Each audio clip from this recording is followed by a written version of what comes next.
ఒక్కసారి కొమ్మూరి గోల్డ్ కి కాల్ చేయండి. తాకట్లో ఉన్న మీ బంగారాన్ని విడిపించి మార్కెట్ ప్రైస్ కి వాళ్ళు కొనుక్కుని మిగతా డబ్బులు మీకు ఇచ్చేస్తారు. హలో అండి, అందరికీ నమస్కారం. నేను మీ కట్టా కార్తీక్. ఉండవెల్లి అరుణ్ కుమార్ గారు, ఆయన ఒక మాజీ ఎంపీ, చదువుకున్న వ్యక్తి, మేధావిగా సమాజంలో చలామణి అయ్యేటువంటి వ్యక్తి. సహజంగా ఆయన మీద ఉండేటువంటి ఒపీనియన్ ఏంటంటే ఆయన కొద్దిగా బయాసుడిగా ఉంటారు. జగన్మోహన్ రెడ్డి గారి కోసం మాట్లాడతారు, జనం కోసం పెద్దగా ఏమీ మాట్లాడలే అనేటువంటి ఒపీనియన్ ఉంటుంది. సరే, జగన్మోహన్ రెడ్డి గారి కోసం మాట్లాడినా సరే సబ్జెక్టివ్గానే మాట్లాడతారు. ఒక్కోసారి అవసరమైతే జగన్మోహన్ రెడ్డి గారిని కూడా తప్పు పడతారు అనేటువంటి ఒక ఒపీనియన్ జనాల్లో ఉంటుంది. కానీ ఇవాళ ఆ ఒపీనియన్ మొత్తం పోయింది. ఒక రెండు విషయాలు. ఒకటి, అంబటి రాంబాబు గారు అరెస్ట్. రెండు, తిరుమల లడ్డు నెయ్యి కల్తీ ఇష్యూ మీద కూడా ఉండవెల్లి అరుణ్ కుమార్ గారు ఈరోజు మాట్లాడారు. జైల్లో, రాజమండ్రి సెంట్రల్ జైల్లో గడిపి వస్తున్నటువంటి అంబటి రాంబాబు గారిని కలిసి వచ్చిన తర్వాత బయట మీడియాతో మాట్లాడుతున్నారు. ఒకసారి వినండి. ఒకసారి లడ్డు మీద స్పందించింది వినండి. ఎవడు చెప్పాడు మీకు ఇందులో ఇది లేదని? ఇది కొవ్వు, పంది కొవ్వు, గొడ్డు కొవ్వు ఇవి లేవని ఎవరు చెప్పారు మీకు అని ఒక మీ విలేకరు మీద ఆయన కొంచెం రైజ్ అయ్యి మాట్లాడారు. ఎవరు చెప్పారు? ఎక్కడ చెప్పారు? నీకు కళ వచ్చిందా అని అన్నారు కాదు. ఇదిగో వాళ్ళు వేసినటువంటి సిట్ రిపోర్ట్లో 20వ పేజీలో ఎంత క్లియర్గా ఉంటే ఎందుచేత చంద్రబాబు నాయుడు గారికి వాళ్ళు ఇచ్చే ఫీడింగ్ సరిగ్గా ఇవ్వలేదో నాకు అర్థం లేదు. 20వ పేజీలో ఒక చిన్న లైన్ ఏంటంటే, the absence of cholesterol in the samples also suggests that the chances for presence of tallow, lard and fish oil are very low. లేవు అని ఎప్పుడు ఎవరు? వెరీ లో అంటే లేనంటే లెక్క. The absence of cholesterol in the ghee samples అని క్లియర్గా వాళ్ళు వేసింది. అసలు కాదు, వెరీ లో అంటే మనకు తెలిసిన మీనింగ్ ఏంటండి? చాలా తక్కువ, బాగా తక్కువ. ఇది మనకు తెలిసిన మీనింగ్. కానీ ఉండవెల్లి అరుణ్ కుమార్ గారి పరిభాషలో వెరీ లో అంటే అసలు లేనట్టేనంట. అసలు లేనట్టేనంట. ఏ భాష అండి ఇది? ఏ దేశంలో ఈ అర్థం ఉంది? గతంలో జగన్మోహన్ రెడ్డి గారు $8 రిక్కోటు 72,000 అన్నారు. సరే, జగన్మోహన్ రెడ్డి గారు స్క్రిప్ట్ చూసి చదువుతారు కాబట్టి ఆ స్క్రిప్ట్ రాసినోడి పొరపాటు అచ్చు తప్పుబడింది, అచ్చు తప్పునే జగన్మోహన్ రెడ్డి గారు చెప్పుంటారు అని అనుకున్నాం. సరే, జగన్మోహన్ రెడ్డి గారు తెలుగు చట్టం మీద ఒక రకమైనటువంటి ఒపీనియన్ అందరిలో ఉంటుంది కాబట్టి సర్దుకున్నారు. కానీ ఈయనకేమైంది? ఈయన మేధావి కదా, ఈయన ఒక మాజీ ఎంపీ కదా, ఒక న్యాయవాది కదా, చదువుకున్న వ్యక్తి కదా, సొసైటీలో నేను సబ్జెక్టివ్గా మాట్లాడతాను అని చెప్పుకుంటారు కదా. ఏమైంది? ఇదంతా ఎందుకోసం చేస్తున్నారు తెలుసా? వెరీ లో అంటే ఇప్పుడు గతంలో జగన్మోహన్ రెడ్డి గారు చెప్పారు కదా, చిన్న దొంగతనాన్ని పెద్ద దొంగతనం చేస్తున్నారు మీరని. దేవుడి దగ్గర ఒక దొంగతనం జరిగితే 72,000 దొంగతనం చేసిన వ్యక్తి కోట్లాది రూపాయలు దేవుడికి మళ్ళీ తిరిగి కట్టాడు. కట్టి కేసును రాజీ కుదుర్చుకున్నాడు. దాదాపు 72,000 దొంగతనం చేశాడు. 40 కోట్ల రూపాయలు దేవుడికి సొమ్ము సమర్పించాడు. 40 కోట్ల రూపాయల ఆస్తి.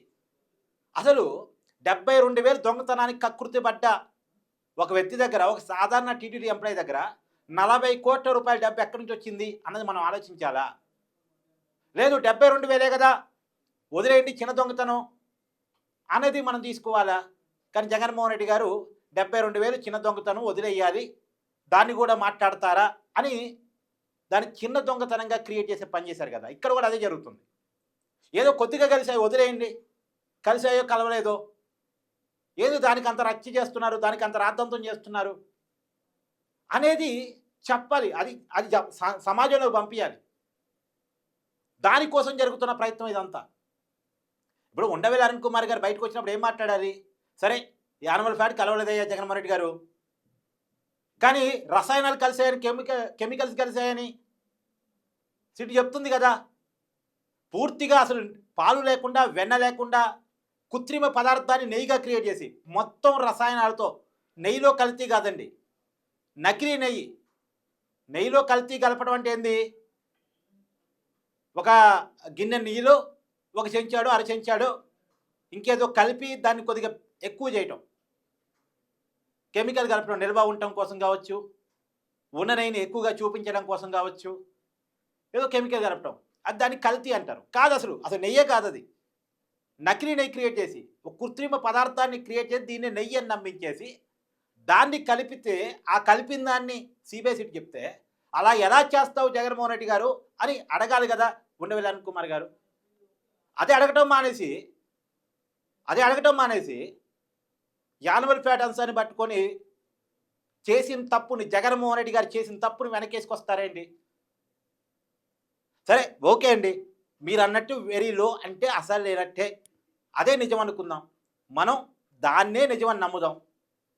కానీ మీరు చెప్పండి మరి, అసలు లేనట్టే అనేది ఆ యానిమల్ ఫ్యాట్ అసలు లేదు అనేది ఒపీనియన్ పక్కన పెట్టేసి, అదే మీరు చదువుతున్న సిట్ రిపోర్ట్లోనే రసాయనాల పదార్థాలని నెయ్యిలో కలిపారు, నెయ్యిలో కలపడం నెయ్యిగా నమ్మించారు, దాదాపు 68 లక్షల కేజీల రసాయన పదార్థాలను కలిపి 20 కోట్ల లడ్డూలు తయారు చేసి భక్తులకి పంపిణీ చేశారు.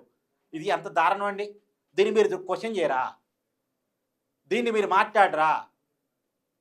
మరీ జగన్మోహన్ రెడ్డి గారి కోసం మీరు మాట్లాడతారని తెలుసు, కానీ ఇంతలా వెనకేసుకు రావాలా? జగన్మోహన్ రెడ్డి గారి మైండ్ని మీ మైండ్లో పెట్టుకొని ఆయన మాట్లాడినట్టు మీరు మాట్లాడతారా? పైగా ఇక్కడ ఏం మాట్లాడుతున్నాడేనా, అంబటి రాంబాబు గారిని అరెస్ట్ చేయటం అక్రమం అంట, కక్ష సాధింపంట. అంబటి రాంబాబు గారి ఇంటి మీద దాడి జరుగుతుంటే పోలీసులు ప్రేక్షక పాత్ర వహించారట. సరే, ఆ మాట అంటే ఓకే, సరే, ఏంది అంబటి రాంబాబు గారి ఇంటి మీద దాడి జరుగుతుంటే పోలీసులు ఏం చేస్తున్నారు, ప్రభుత్వం ఏం చేస్తుంది, అది ఓకే, నేను దాన్ని కాదన్ను. కానీ అంబటి రాంబాబు గారిని అరెస్ట్ చేయడం అక్రమం ఏంటి? అంబటి రాంబాబు గారు లకారం భాషలో చంద్రబాబు నాయుడు గారిని తిట్టారు, దాన్ని కదా ఖండించాల్సింది. ఇప్పుడు లకారం భాషలో తిట్టి అరెస్ట్ అయ్యి జైల్లో ఉన్నటువంటి అంబటి రాంబాబు గారిని ఈ పెద్ద మనిషి పలకరించేది ఏంది అంటే, రేపు పొద్దున మళ్ళా పోయి తిట్టమని చెప్పడమా? ఒక ఒపీనియన్తో నేను ఏకీభవిస్తా. ఏమని ఏకీభవిస్తా? అంబటి రాంబాబు గారి ఇంటి మీద దాడి జరగడం కరెక్ట్ కాదు, ఇంట్లో మహిళలు ఉంటారు, ఆ దాడి చేసినటువంటి వాళ్ళ మీద ఏ పార్టీ అయినా సరే చర్యలు తీసుకోవాలి, అరెస్టులు చేయాలి అనే దానితో నేను ఏకీభవిస్తా. కానీ అంబటి రాంబాబు గారు బూతు పురాణాన్ని కూడా వెనకేసుకొస్తే అట్ట? ఒక ముఖ్యమంత్రిని పట్టుకొని అనకూడని భాష, మరి అదే వైసీపీ అధికారంలో ఉన్నప్పుడు నిజానికి ఆ భాష వాడకపోయినా సరే టీడీపీ ఆఫీస్ మీద దాడి చేసింది వైసీపీ కార్యకర్తలు.